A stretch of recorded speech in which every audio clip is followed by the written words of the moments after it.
You want to know something about yourself, sit on your bed one night and say, what's one thing I'm doing wrong that I know I'm doing wrong, that I could fix, that I would fix? You meditate on that, you'll get an answer. And it won't be one you want, but it'll be the necessary one. When you're trapped, some of it's your own inadequacy. What you can do to begin with is every bloody thing you possibly can do to put yourself in the most virtuous and powerful negotiating position possible. Wherever I go in the world, people come up to me and they often have a pretty rough story to relate. It's an awful thing because you see, even in the revelation of their triumph, the initial depth of their despair. So I wouldn't change that. But it's not nothing. It's certainly not just happiness.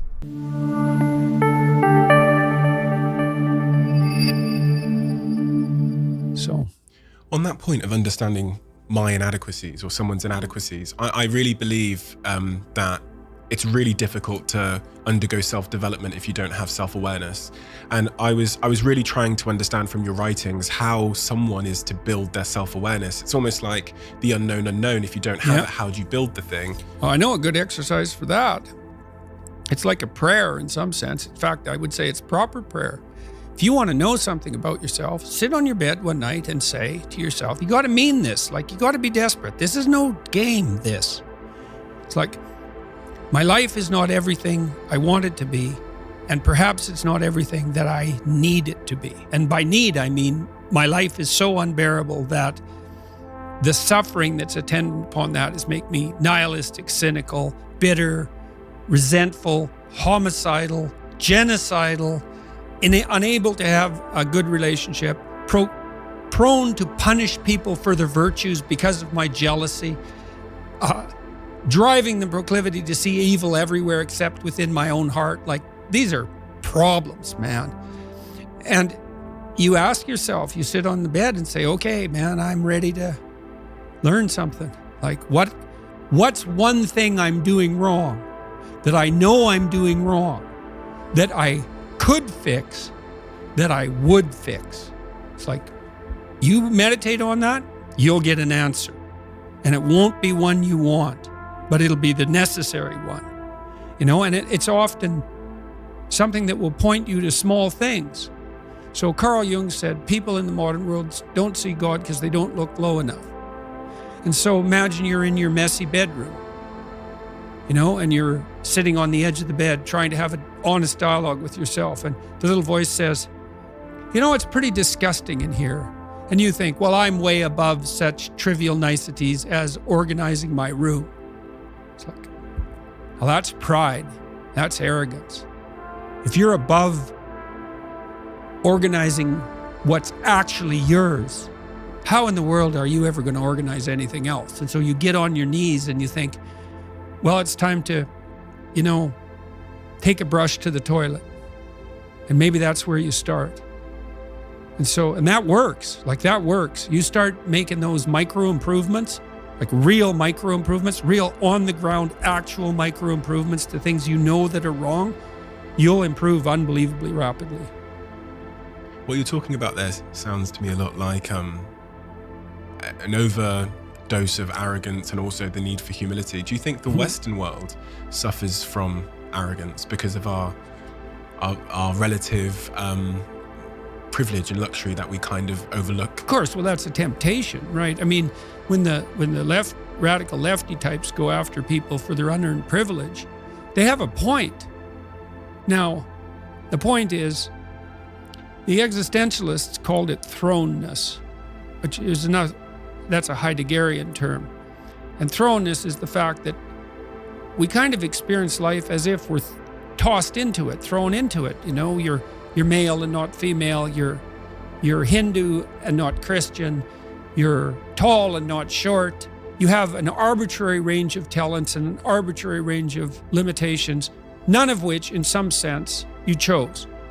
It's the cards you're dealt. Now, some of those are cards of privilege. You know, maybe you're born intelligent, maybe you're born symmetrical, maybe you're born healthy, maybe you're born into a culture where it's much easier not to be absolutely deprived. Maybe your parents are rich. And so all of that in some sense is unearned. Now, along with that comes a good dose of existential guilt, because at the same time, and this is true for anyone, regardless of their cultural background, the ground we walk on is soaked in the blood of historical atrocity. And so that's on you, because, you know, people think, well, who's the Nazi? Well, it's the fascist, or who's the radical communist? It's the radical left-wing ideologue. And the fundamental truth of the matter is that's best dealt with as a spiritual matter, is the adversary is within, really, most profoundly. And so you have to take the responsibility for that historical atrocity onto yourself. The way you pay for your privilege is with your virtue. I mean that most particularly. You have these opportunities and this existential guilt.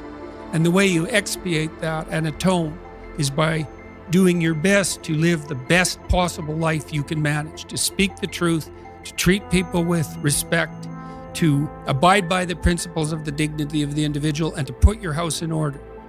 And that's how you pay for your unearned privilege. All of us. And we all have our privileges and our curses, you know. All of us have that. That's why it's not useful to be envious of people. You know, you're a young man, you see someone drive by in a Ferrari with a blonde, and you think, my God, he's got everything. And, you know, the woman in the car is a prostitute who's got a cocaine addiction, and her life is just one catastrophe after another. And he's had to lie and cheat his way into this position, and he's afraid that everything's going to come crashing down on him, and that's what you're jealous of. And it's just not that profound.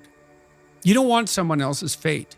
Man, your fate's enough, and your adventure's enough. It's plenty. It's more than you can ever fully realize. And so that's also part of the reason that we all believe that the individual has some intrinsic dignity. It's don't be so sure that your position and your room is so damn trivial. It might be your attitude towards it that's trivial. And if you're in dire straits and dire circumstances, just look at how much opportunity you have to make things better. So, not that it's easy. You don't even want it to be easy. We're built to walk uphill. And when you reach the pinnacle of the hill, you want to stop and appreciate the vision, but the next thing you want is a higher hill in the distance, because it's the uphill climb that it's from the uphill climb that we derive our value. And I mean this technically. So almost all the positive emotion we feel, especially the emotion that fills us with enthusiasm, and that's to be filled with the Spirit of God, by the way, because that's what enthusiasm means. That's experienced in relationship to a goal. And so in some sense, and this is part of the religious enterprise, you want a goal that you can never attain, right? So you can always move closer to the goal that recedes as you move towards it. You think, well, that's frustrating. It's like Sisyphus pushing the rock uphill. But it's not, because as you pursue that goal, you put yourself together and your life does get better and richer and more abundant. And that's why the highest levels of virtue and goal are in some sense transcendent. You want them to be above everything you're doing so you can continually move towards something that's more sublime and better. That's what you are. You're here to live, not to sleep. And the problem with the vision of Mai Tais on the beach is that, well, first of all, that's a vision of drug-induced unconsciousness. Second, it's only going to work for about a week. Third, you're going to be a laughingstock in a month and depressed and aimless and goalless. You want a horizon of ever expanding possibility. And so it does happen to people because they've staked their soul on the attainment of an instrumental goal. And it can be a pretty high order goal. It was in your case. But then you think, well, now I'm there. Now what? Well, the answer can't be, well, I'm going to live in the lap of luxury and never have to leave the faith. What do you want to be? A giant infant with a gold bottle? You never have to do anything but lay in your back and suck. It's like, well, you see the problem with that as a conceptualization. It's no, you want to be like an active warrior moving uphill with your sword in hand, and that's dynamic, that's exciting, and that's why so many young men disappear into video games. That's all acted out in the video game. So they have to act that out in their own life. Not that I despise video games, because I don't, but they're not a substitute for life. They might be good training under some conditions for life. So one of the things I was also really, really keen to ask you was about the what's happened in the world over the last 2 years. One of the shifts we've seen in the business world is this move to remote working, and I hate it. And I hate it for a variety of reasons, because I feel like there's very few institutions in my life where I have a chance to meaningfully connect with people. Dating has become screens, socializing has become screens, and the office, the institution of the office in my life was one of the places, especially as a younger man, where I got to meet pretty much 90% of my current best friends, and also partners. And I really worry about sitting behind a Zoom doing my work for the next 10 years. What is your take on remote working? Well, I like it and I don't like it. I think it's very difficult for us to understand our embodied environments well enough to duplicate them in a healthy and comprehensive manner in the virtual world, because we just don't understand what it is that we're doing when we actually do things rather than represent them. So, for example, I've thought a lot about online university. Okay, so then you could imagine, well, you can certainly imagine online lecture courses. And you could say, well, the fact that they can be delivered on a large scale very inexpensively is a virtue. You can bring the knowledge to a very large number of people at a low cost, so why not do that? And so that's half the university. And then you could say, well, imagine that you generated the system of universal tests, which is a possibility, and that means you could bring accreditation to everyone at a low cost as well. And that's that. The university's online. But that presumes that you know what the university is, and you don't. Because, well, here's some other things the university is. An excuse for a credible excuse that's socially sanctioned for young people who have not yet established a career goal to adopt an identity of upward striving for 4 years away from their parents while they meet a new group of friends. Like, that might be 90% of the university for all we know, because it's certainly, for me, for example, when I went to college, I left home when I was 17, and I left this small town I had grown up in, and in many ways, I left the peers that I had been associating with. Now, a couple of them came to college with me, so I had a toehold there. But I made an entirely different group of friends, and they were friends whose goals were quite radically different from the friends that I, let's say, in some sense, left behind.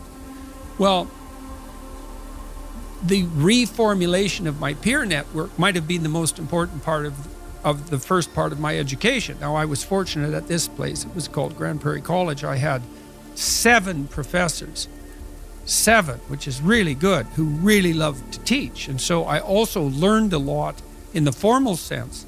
But while I was doing that, I was also negotiating, well, how much partying do you actually do?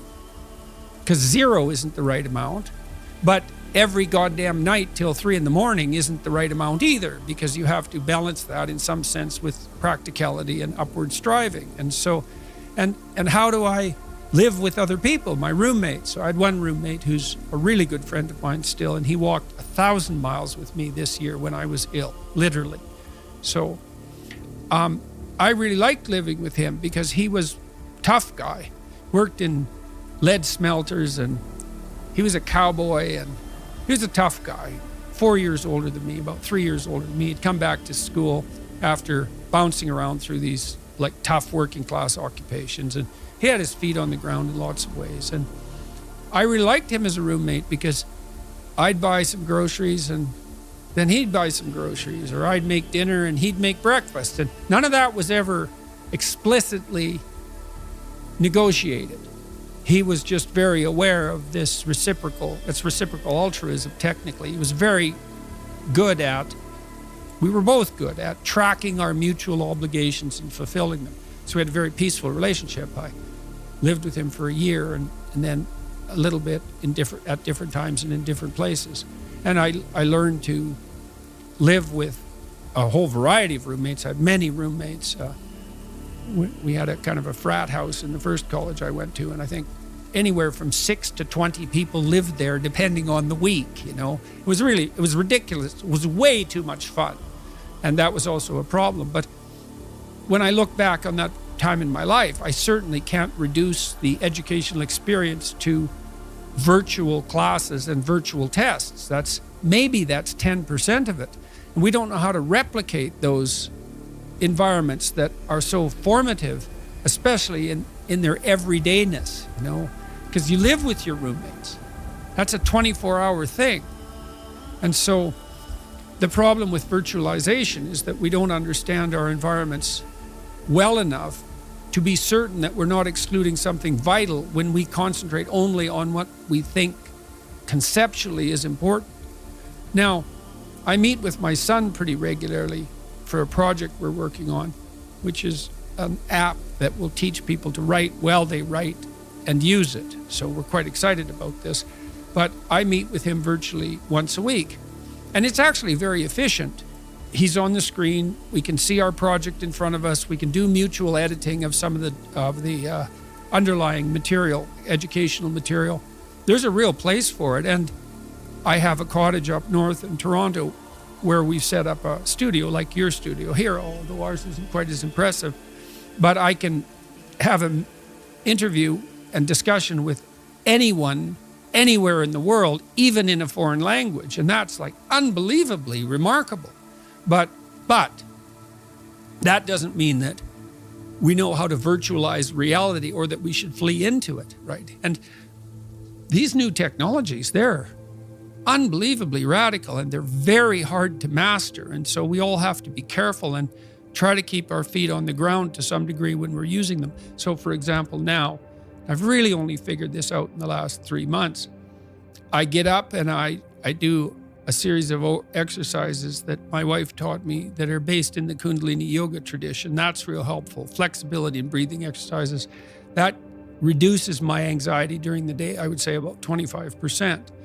And then I try to reserve some time either for writing or I'm working on a number of artistic projects. And so I'm going to do one or those for a couple hours in the morning, and then maybe a walk or something with my wife and breakfast. I have breakfast during all this. And then I can turn to the sort of connected world, email and the podcasts and so forth. And so there's this balance between privacy, introverted privacy, let's say, and disconnect from everyone except for my wife, and then contemplated reconnection with the virtual world. That seems to be working out pretty well. And you want to get a balance of that that's actually, to use a terrible cliche, sustainable, right? So you want to hit your projects hard, but you have to leave in that, not with entertainment, but with culture, because those are not the same thing. Entertainment is an approximation to culture. And you need to leave in that with culture, that's beauty and drama and art and all of that, and then with intimate relationships and friendships. And well, it's very difficult to get the balance of all that correct, and it's very difficult to do that virtually. So, but I certainly wouldn't forego the technology, and neither would the rest of us. It's like people complain about their phones, but they carry them with them everywhere they go. And I'm not cynical about that. The phone, it's not a phone. God only knows what it is, but it's definitely not a phone. And so it's not surprising that since it just appeared and it's so insanely powerful that we don't know what to do with it, and that might even wreck everything. Like God only knows. Twitter itself could bring civilization to a halt. We don't know how to manage the unintended consequences of our technological prowess. And that's exactly it. We invent technology, often it seems for efficiency or to increase productivity, and it's almost impossible because of that ignorance to what the unintended consequences might be, to predict them ahead of time. So we optimize. So essential doctrine of conservative political philosophy, right, is beware of unintended consequences. It's like, oh no, this thing will just do what I want it to do and nothing else. It's like, no, even Marx knew that wasn't true. Marx developed the concept of alienation. We get alienated from the products of our effort. That's part of the reason he didn't like factories. And fair enough, because factory work, which is repetitive, in some sense, destroys our artisanal relationship with what we produce. Now, the problem with Marx's analysis is that, yeah, but it's pretty damn efficient and it lifts people out of absolute poverty really quickly. So, but that doesn't mean that, and existential philosophers after Marx developed the concept of alienation to quite a high degree. And technology does alienate us because of its artificiality and its coldness and its mechanistic nature, all of that. And, well, we have to contend with that wisely. And then you ask, well, how do you contend with things wisely? And I would say, well, don't pollute your thoughts with deceit. You compromise your own wisdom. How are you going to make not intelligent decisions, wise decisions? That's why you shouldn't lie. It's like you're warping the mechanism that orients you in the world. Do you really want to do that? This is a brutal world, man. And I've seen this in my clinical practice. People whose houses are built on foundations of sand, and the wind starts to blow and the floods start to rise, and they are in such trouble. If you're lucky and something terrible comes your way, and you're reasonably honest and your relationships are in good order, maybe you won't end up in hell. And I mean hell. I don't mean death. There's lots of situations you can get yourself in where death would be far preferable to what you're going through. So you need to be afraid of that. It's like, don't lie. In my clinical practice, in 20 years, working with every sort of person you could imagine, I never ever saw anyone get away with anything even once. So, yeah, we're all subject, not least to the judgment of our own conscience. Try to escape from that. What is the best way, if I've got a friend in my life or a partner that I want to encourage to come out of their place of despair into a better place, how do I effectively do that without overpowering them or stifling them or making them feel inadequate, which is sometimes the consequence of trying to change someone you love? Well, example's good. But then I would say disabuse yourself of the notion that you know what is best for this person. You don't, not only do you not know, you actually don't want that responsibility for two reasons. Let's say they do what you say and something good happens to them. Well, whose victory is that? Yours or theirs? And if it's yours, did you just steal it? And then let's say they fail following your advice. Well, they pay the price for that. And you can skip away merrily and say, well, I should have spoke more carefully. It's like, you don't mess about with people's destiny. You do not know where they're headed. Now, having said that, you do what you're doing in this interview, in this podcast. You ask people questions, real questions, like, how are you feeling? Oh, I'm not doing so good today. Well, what's up? What's going on? And you can't think, well, I'm going to ask questions to lead this person in a particular direction, because that's the same game, the same instrumental game. You have to see what it is that you want to know. I see this when people ask me questions after my lectures, now and then, or during a Q&A, now and then people get up and they'll ask a real question. It's part of the ongoing dialogue. Something struck them. They stand up. There's something they really want to know. It's an honest question. And that goes real well. But not infrequently, someone stands up with a little prepared speech that's packaged as a question. So I get this from Christian traditionalists fairly frequently. They get up and they ask me about my religious convictions, but really what they want to do is corner me into admitting that I should accept Jesus Christ as my Savior and join a particular, let's say, denomination. It's not a question. It's just a manipulation. And so your questions, like your statements, your questions should be honest. And if you ask people questions and you really listen, they will untangle themselves. And that's partly why people love to be attended to, Like, if I meet people on the street, I ask them their name. They're all usually flustered when they come up to me. They don't really want to interrupt me, and then they're flustered. And the first thing I do is shake their hand and ask them their name. And I listen, Not that good at remembering names, but I listen to it. And they know how to say their name, and so it kind of settles them down, and then it sort of marks them out as a person against the background, eh? And then If I pay attention to them and listen, they will tell me something in like 10 seconds that I need to know, because they have something to say, you know? And then if you listen, people tell you what they have to say, and then you get wise because you collect all that. And so you want to help someone. Well, first of all, you decide that you're aiming towards help, right?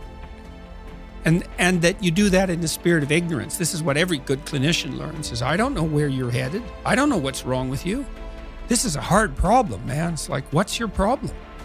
I don't know what your problem is. So let's find that out first, and then let's find out. One thing you can ask people, this is actually useful in an argument with someone you love. They're upset with you. What are your preconditions for satisfaction? Now, I wouldn't state it like that. It's like, if I could give you what you wanted right now in the context of this argument, and I wasn't doing it in a manipulative way, what is it that I would have to say or do that would in principle satisfy you? And that's a hard question, you know? And the person might say, well, I think you should apologize and about this, and, you know, and then I will say, what words should I use? And they'll say, well, if you loved me, you'd know. And I would say, no, I'm stupid and ignorant, and I don't know what the right words are to satisfy you. So why don't you give me a hand with that, and I'll utter them inelegantly and awkwardly in a good faith demonstration of my commitment to peace. And that won't be so good, because maybe it would have been better if I came up with it myself, but maybe next time I can do slightly better. And that works. It requires the person who's after you to think through the question even of whether there's anything that could be said or done that would satisfy them. And if the answer to that is no, well, probably the relationship is over. But certainly the person that they're accusing has been put in an absolutely impossible position. But usually, almost inevitably, if the person meditates on it for a bit, there is something that would satisfy them that can be negotiated, as long as they're willing to give you the opportunity to do it, you know, stupidly and badly. So, listening, man. And so if you want to help someone, the best way to help someone is not to give them advice, but to listen to them. So. How are you doing? How are you doing?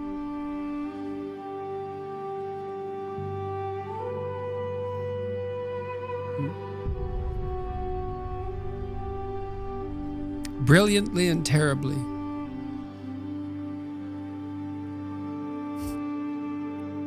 That's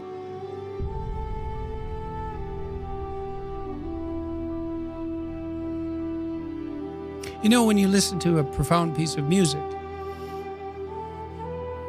one that sort of spans the whole emotional experience, it's not happy. Happy is elevator music, and probably you just shouldn't listen to that at all, right? And you think, why? Well, it's harmless, it's treacly, it's sweet, it's simple, it lacks depth, it's shallow, that's a problem.